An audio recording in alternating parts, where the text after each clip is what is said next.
being realistic about your score is so difficult because to other people, I was like, I want to get a 7, but I don't think that'll actually happen.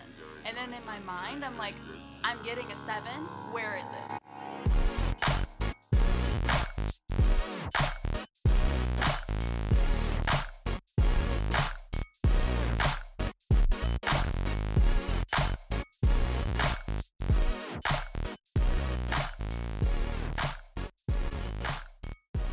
Welcome back to Ivy Lilia.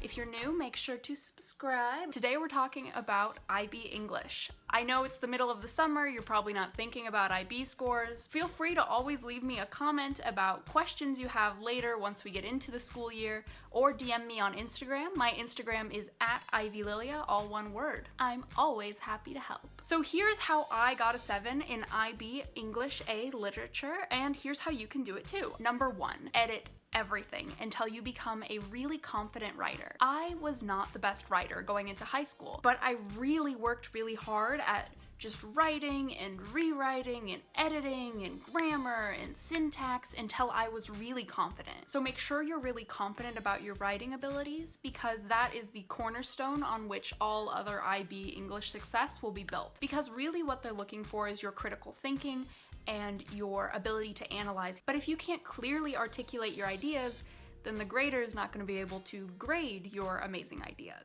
Number 2, figure out a way to take notes on novels that works for you. The paper 2 asks you to compare and contrast pieces of literature.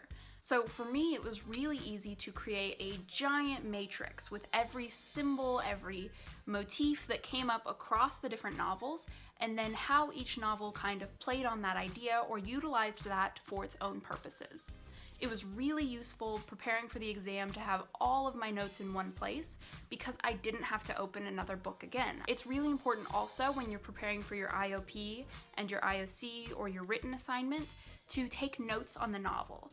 Because if you take notes on it as you're reading, once you come up with a claim, you don't have to go back through and think like what would work. You already have all these notes that have led you towards your claim. So you've already built up your argument already. So figure out a note-taking strategy for novels that works for you so you don't have to ever read a novel a second time. As you're reading novels and as you're taking notes, start tracking certain things that you know you'll be able to talk about for the paper 2.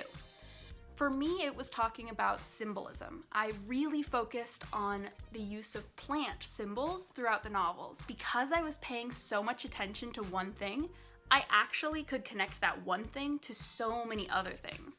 So it really helped having that detailed understanding because I had such a detailed understanding of other things that I didn't even know I was paying attention to. So it really helped during paper 2 to be able to talk about novels in such extensive detail. Number 3, nail your IOC and IOP. This goes for any IB subject. Make sure you can get the top number of points possible from your internally assessed assignments. The IOP is easier in that you have a lot more time to prepare. You can really ensure that you'll do well. The IOC is more up to fate in that you could pull any short story or any poem, and it could be the one that you hate. I pulled one that I wasn't super happy about, but because I had prepared for all of the poems, I felt confident even if it wasn't what I wanted. Make sure you put in the effort on your IOP and IOC because you're just paying it forward to do better on your exams and you'll feel more confident going into your exams. Additionally, to do well on your IOP and IOC, I recommend getting better at public speaking. A lot of my friends that weren't great at public speaking, but maybe were great at writing, flopped in the IOP and IOC and didn't have great points because of that. I did speech throughout high school, I was a 2-time TEDx speaker, so I was really confident about the public speaking aspect of those assessments. Number 4, perfect your written assignment. You can really control how you do. So make sure you put a lot of effort into it and make it as perfect as possible. You get one read through from your teacher, so use it.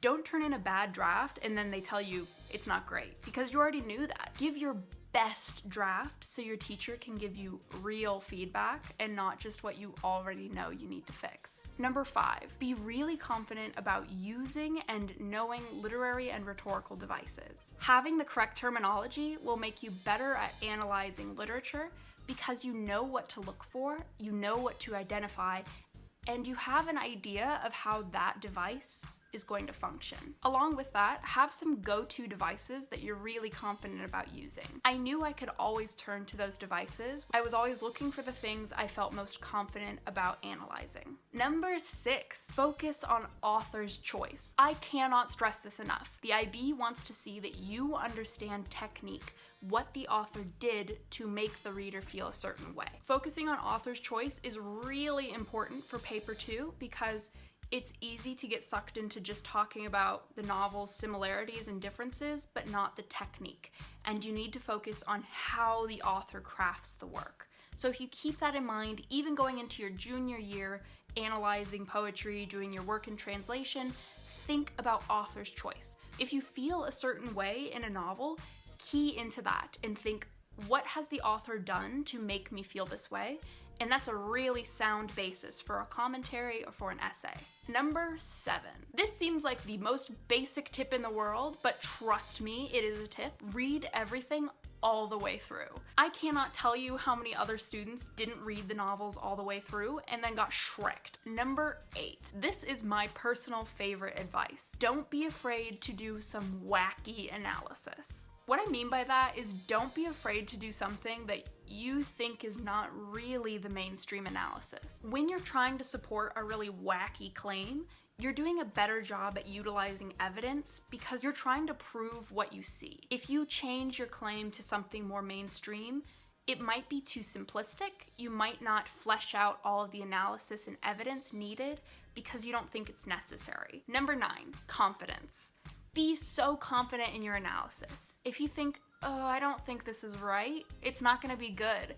If you think, I can prove anything to my reader, then you are going to have a rock solid essay. So analyze to your heart's content, but make sure you're not focusing on what you think is right or wrong. Because really, truly, nothing is the right answer. This is the skill that I feel like I've grown the most because of IB.